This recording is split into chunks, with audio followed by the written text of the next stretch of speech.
Hey, stop scrolling for a second. What I'm about to tell you happened behind the closed doors of one of the richest houses in America. Billionaire. A wedding 3 weeks away. And a secret his fiancée thought no one would ever see. He woke up at 2 a.m. to a sound he couldn't explain.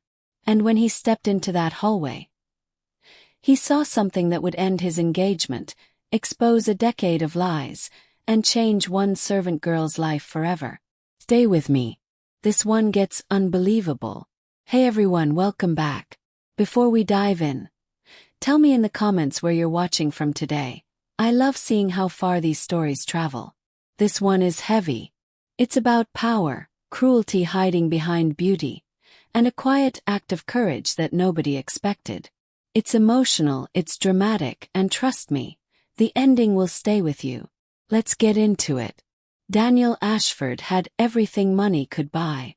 A tech empire worth billions, a mansion in the hills outside Austin, and a fiancée named Victoria who turned heads in every room she entered. To the outside world, they were the picture of American success. Self-made, glamorous, generous with their charity galas and their smiling photos. But mansions have more rooms than anyone can watch. In the East Wing, past the kitchen and the laundry room, lived a young woman named Rosa. She'd come from a small town in New Mexico 4 years earlier, sending almost every paycheck home to her little brother. She was quiet, hardworking, and careful, because she had learned slowly and painfully that Victoria's warmth never reached the staff. Victoria was polite in front of Daniel, cold and sharp the moment he left the room. Rosa had absorbed her share of harsh words, but she told herself it was worth it. Pay was good.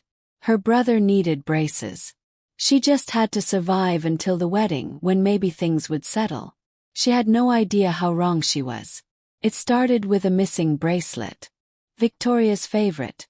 A gift from Daniel, worth more than Rosa's entire family made in a year. Victoria tore through the house, and when she couldn't find it, she needed someone to blame. She found Rosa in the kitchen at midnight, and the accusation came fast and vicious. Rosa swore she hadn't touched it. Victoria didn't believe her, or didn't want to.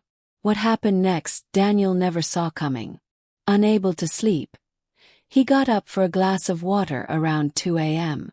That's when he heard it, a dragging sound, low and rhythmic, coming from the hallway near the old fireplace room, the one still lit with embers from the night's fire. He stepped out just in time to see it.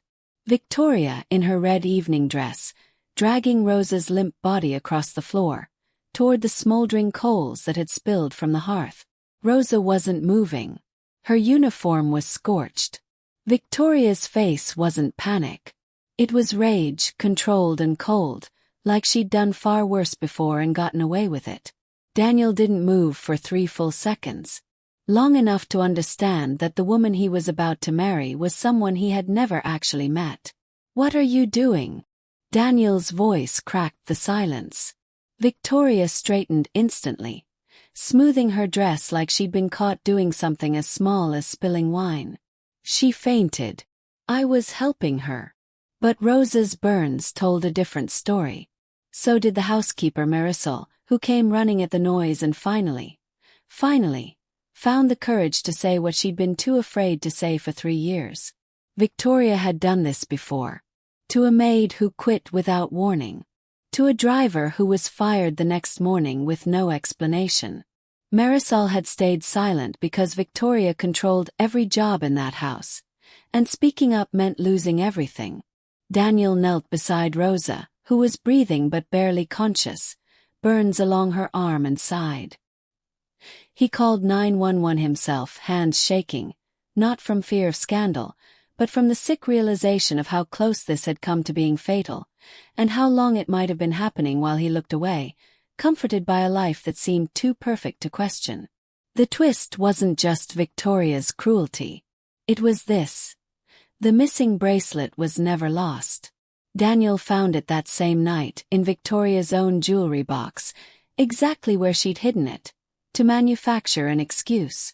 Rosa spent 4 days in the hospital. Daniel visited every one of them, quietly, without cameras, without publicists. He paid every bill. He didn't do it for headlines. He did it because for the first time, he understood what his money had been protecting. Not innocent people but the person hurting them. He called off the wedding within the week. Victoria's lawyers threatened him with a defamation suit. He didn't flinch. He handed the police everything. The housekeeper's statement, hospital records, the truth Marisol had been sitting on for years. Victoria didn't just lose a fiancé. She lost the life built on people being too scared to speak. 3 other former employees came forward once they saw Rosa hadn't been silenced.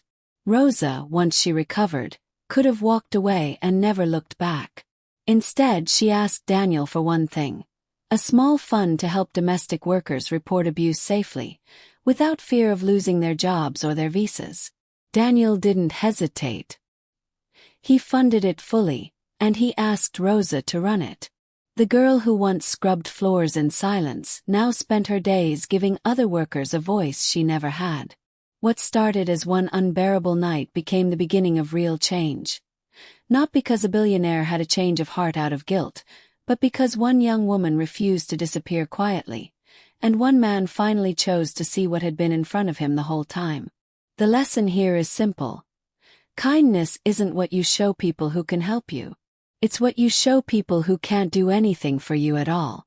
And the truth, no matter how long it's buried, always finds a way to the surface. If this story moved you even a little, hit that like button, subscribe for more real, powerful stories like this one, and share it with someone who needs a reminder that courage can change everything. Thank you for watching. I'll see you in the next one.